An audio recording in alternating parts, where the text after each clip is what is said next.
Hello and welcome. My name is Carsten Lützen. I'm a professional coach and facilitator.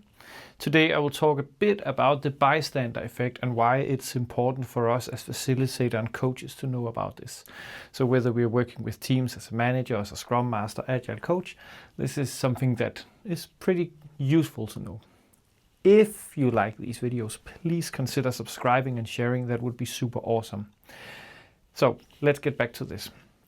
So the bystander effect was described by Darley and Latané, and it was based on an event in New York. Let me just put it like that, where something really bad happened and a lot of people didn't do anything. And the historical things behind it, we can always talk about that because there are some interesting things there as well, and also some inconsistencies. Anyway. But the bystander effect in itself is a real thing that has been described several times. So when we are a group or a meeting, we can see people doing nothing. And nobody is taking initiatives. Everyone is just sitting there and waiting because the social proof, we look at the others. What is it that we're going to do? How is it that we're going to do it? Is anybody going to do anything? And that is the bystander effect in its core, because we have this diffusion of responsibility. Because we are more people to share the responsibility, we feel less responsible ourselves, right? So more people often feel leads to less responsibility. And it is a structural effect, right? It's how we structure our meeting, how many people we have in the meeting. So we also need to have a structural solution to it.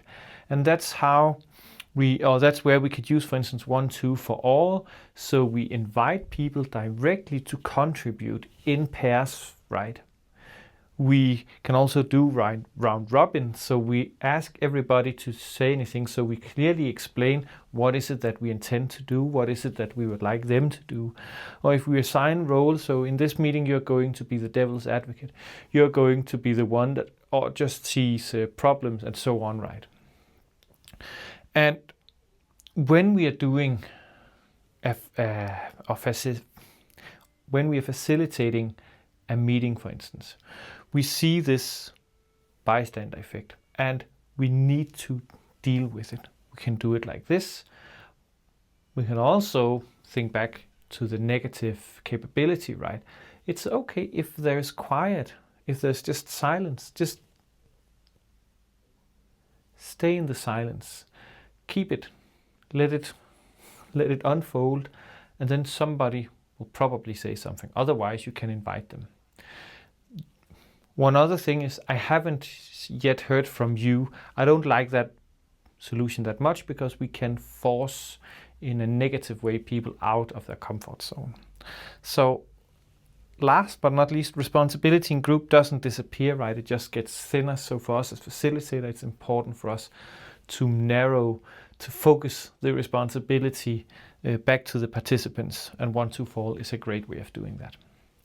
I hope you have other good ways of overcoming the bystander effect when you facilitate, and please then share with the rest of us. That would be super awesome. Yeah, that's actually it. Have a super awesome day.